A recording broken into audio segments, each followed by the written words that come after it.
औज़ु बिल्लाहि मिनश्शैतानिर्रजीम बिस्मिल्लाहिर्रहमानिर्रहीम। यूट्यूब के मुअज़्ज़िज़ दोस्तों अस्सलामु अलैकुम। मैं हूं मोहसिन रज़ा और आप देख रहे हैं उर्दू इन्फो टीवी। इंसान हालिया दिनों में इंतहा पसंदी के पुरतशद्दुद वाक़यात, आबो हवा की शदीद तब्दीलियों, बैनुल अक़वामी सियासी उथल पुथल के खौफनाक मुंतकिली दौर से गुजर रहा है। इसी दरमियान इन वाक़यात और तब्दीलियों की दिहाइयों पहले पेशीन गोई करने वाली एक नाबीना खातून बाबा वेंगा का जिक्र भी बहुत हो रहा है। आज की इस वीडियो में हम आप दोस्तों को बताने वाले हैं कि बाबा वेंगा आखिर कौन थी और इसकी पेशीन गोइयां किस हद तक दुरुस्त साबित हो रही हैं। ये पहला मौका नहीं है जब ऐसी पेशीन गोई पर आलमी सतह पर बहस हो रही है। इससे पहले 16वीं सदी में फ्रांसीसी नजूमी नोस्ट्रडैमस ने भी बहुत शोहरत पाई। मुस्तकबिल के बारे में जानना हर इंसान की ख्वाहिश होती है। कुछ लोगों की ये सलाहियत होती है कि वो आने वाले दिनों या सालों के बारे में खबर दे सकते हैं। बाज़ औक़ात ये बातें दुरुस्त साबित होती हैं और कभी गलत। आज हम आपको बल्गारिया में रहने वाली एक ऐसी नाबीना खातून के बारे में बताते हैं जिसने 20वीं सदी के शुरू में आने वाले सैकड़ों सालों के बारे में कई पेशीन गोइयां की, जिनमें वर्ल्ड ट्रेड सेंटर की पेशीन गोई बहुत मकबूल भी हुई। इसके अलावा कई दीगर बातें भी अब तक काफी दुरुस्त साबित हो चुकी हैं। बाबा वेंगा 20वीं सदी की पहली दिहाई में 31 जनवरी 1911 में बल्गारिया के शहर एस्ट्रोमेता में पैदा हुई, जो इस दौर में सल्तनत उस्मानिया का एक हिस्सा था। वो गुर्बत ज़दा घर का एक छोटा सा कमरा था जहां इसकी पैदाइश हुई। इसकी मां के इर्द गिर्द घर की पुरानी दाइया के अलावा 2-4 रिश्तेदार खवातीन भी थीं। एक अजीब सा माहौल था। इस पर एक ऐसी बच्ची की पैदाइश जिसकी सांसें शायद गिनती की थीं। पैदा होने वाली बच्ची का बाप दूसरे कमरे में अपना सर थामे बैठा था। ये इनकी पहली औलाद थी। अगर ये बच्ची सेहतमंद और नॉर्मल होती तो शायद इसके बाप की खुशी का कोई ठिकाना नहीं होता, लेकिन इस वक्त तो वो इसकी जिंदगी ही की तरफ से मायूस था। इसकी पैदाइश कबल अज़ वक्त हुई थी, इसलिए वो बेइंतहा कमजोर पैदा हुई थी। इसके बारे में इसके घर वालों ने ये सोच लिया था कि वो जिंदा नहीं बचेगी, इसलिए इसका कोई नाम नहीं रखा गया था। लेकिन इन सब खदशात के बरअक्स बच्ची ने ना सिर्फ कलबलाना शुरू किया बल्कि हल्की सी आवाज में रोने भी लगी। इसके बाप को जब ये खबर सुनाई गई तो वो जोश में खड़ा हो गया। इस इलाके की रिवायत थी कि जब कोई बच्चा पैदा होता तो दाइया बच्चे को गोद में लेकर गली में निकल जाती और जो पहला राहगीर दिखाई देता उससे दरख्वास्त की जाती कि बच्चे का नाम रख दे। अगर पहले राहगीर का नाम पसंद नहीं आता तो फिर दूसरे राहगीर से कहा जाता। दाइया रस्म के मुताबिक बच्ची को कपड़े में लपेट कर गली में ले आई और किसी अजनबी राहगीर से नाम रखने को कहा। वो अजनबी, जिसका ताल्लुक शायद यूनान से था, उसने बच्ची का नाम एंड्रोमाखा रखा। पहले राहगीर ने जो नाम रखा वो इन लोगों को पसंद नहीं आया। वो मुश्किल भी था और इस नाम में यूनानी असरात भी थे। दूसरे राहगीर ने जब इस बच्ची को देखा तो कुछ देर तक देखता ही रहा, फिर धीरे से बोला, ये बच्ची बहुत मुख्तलिफ होगी, इसलिए इसका नाम वेंजेलिया रख दो। वेंजेलिया के मानी थे खुशखबरी लाने वाली। बिलाखिर इसका नाम वेंजेलिया पैंडवा दिमिट्रोवा रखा गया, जो बाद में वेंगा में तब्दील हो गया। वेंगा बचपन से नीली आंखों और सुनहरे बालों की वजह से खूबसूरत तो थी ही, साथ में ज़हीन भी थी। इंतहाई गरीब घराने में पैदा होने वाली ये बच्ची दूसरे बच्चों से बहुत मुख्तलिफ थी। दूसरे बच्चे तो खेल कूद में वक्त गुजारते, जबकि ये किसी गोशे में बैठकर न जाने क्या क्या सोचती रहती। बच्ची जरा बड़ी हुई तो इसके मशागिल दूसरों से मुख्तलिफ नजर आने लगे। वो आसमान को देखा करती, हवाओं को सूंघा करती। एक दिन उसने कहा, कल बहुत जोर की बारिश होगी। सबने इसका मजाक उड़ाना शुरू कर दिया, क्योंकि ना तो वो बारिश का मौसम था और ना ही आसमान पर बादलों का नामो निशान था। इसके बावजूद वो बहुत पुरयकीन थी। मैंने कहा ना, कल बारिश होगी, तुम लोग देख लेना कैसी बारिश होती है। और दूसरे दिन खिलाफे तवक्को वाकई बहुत जोरदार बारिश हुई। वेंगा की इस बात को हैरत से दोहराया तो गया, लेकिन इस पर ज्यादा ध्यान नहीं दिया गया। कभी कभी कुछ बच्चे इस किस्म की बातें कह जाते हैं और कुदरत इनकी बात रख लेती है।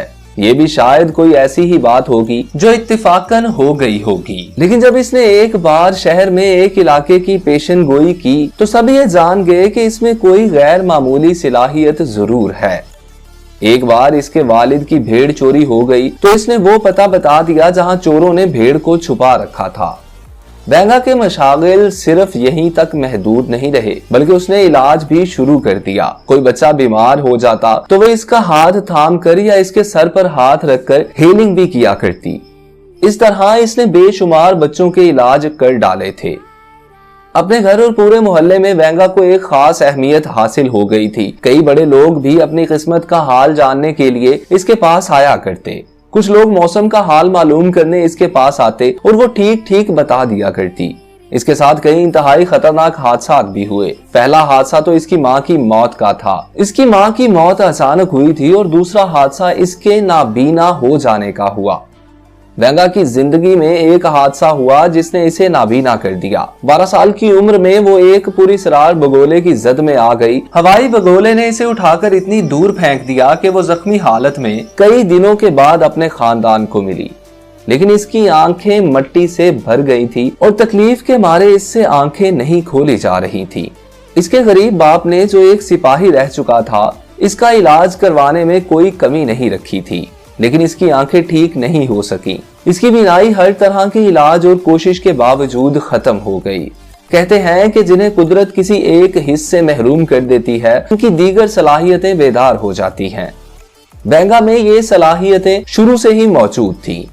नाबीना होने के बाद वो सलाहियतें पूरी तरह खुलकर सामने आ गईं। 1925 में जब वो 13 साल की थी तो इसके बाप ने इसे ज़ेम्यून शहर में नाबीनाओं के एक स्कूल में दाखिल करा दिया। वो 3 साल तक वहाँ तालीम हासिल करती रही। इसके बाप ने दूसरी शादी कर ली थी, जिससे वेंगा के सौतेले बहन भाई थे। खुशकिस्मती ये हुई कि वेंगा की दूसरी माँ बहुत मेहरबान और प्यार करने वाली औरत साबित हुई। इसने अपनी सगी औलाद की तरह वेंगा का ख्याल रखा था। सौतेली माँ ने इसकी खुफिया सलाहियतों की भरपूर हिम्मत अफजाई की। स्कूल में आने के बाद इसकी दूसरी सलाहियतें भी सामने आने लगी। नाबीना होने के बावजूद वो बहुत अच्छा पियानो बजा लेती थी, कुकिंग कर लेती थी, रक्स कर सकती थी। यहाँ इसने ब्रेल रस्मुल खत की लिखाई सीखी, पियानो बजाना, सलाई कढ़ाई और पकाना सीखा।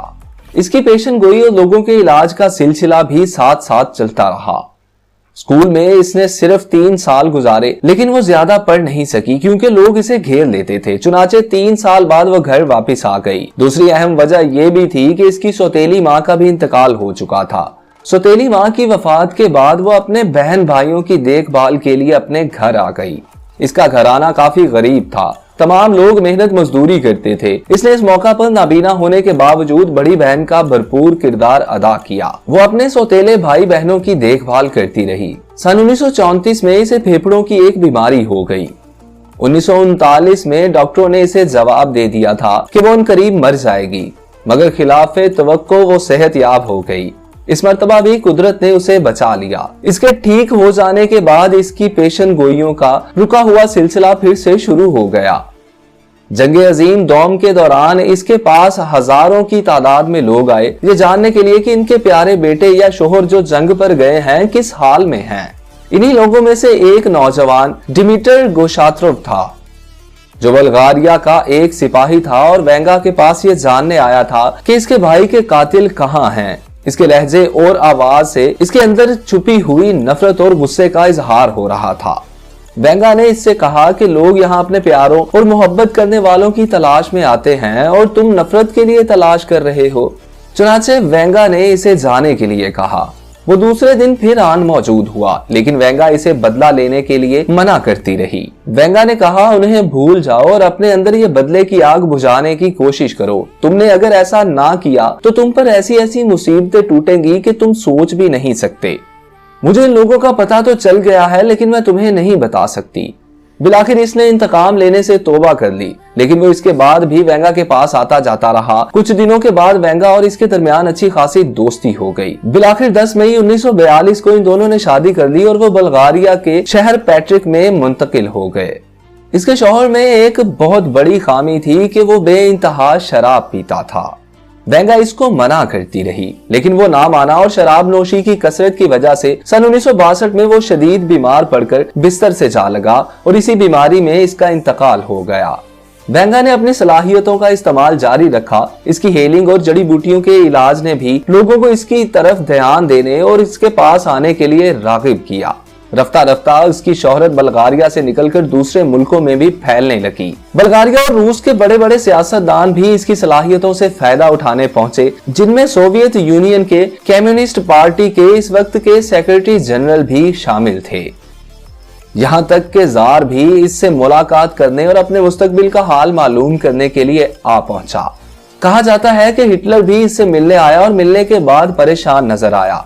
वेंगा वाजबी सी तालीम याफ्ता थी। इसने खुद कोई किताब नहीं लिखी थी, बल्कि इसकी सारी बातें इसके पुरस्कारों मुलाजिमों ने तहरीर की थी।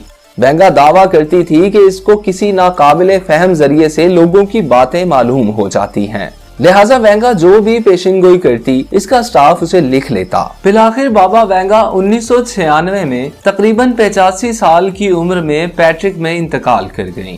इनके मकान को एक म्यूजियम में तब्दील कर दिया गया, जहां अब सयाह आते रहते हैं। इस वीडियो के अगले पार्ट में हम आपको बाबा वेंगा की कुछ कामयाब पेशीन गोइयां बताएंगे। अगर आप दोस्तों को हमारी ये वीडियो पसंद आई हो तो बराह करम वीडियो को लाइक कीजिए, हमारे चैनल को सब्सक्राइब कीजिए और साथ लगे बेल आइकॉन को प्रेस करके ऑल नोटिफिकेशंस ऑन कर लीजिए, ताकि इस तरह की हर नई आने वाली वीडियो बर वक्त आप तक पहुंच सके। अल्लाह।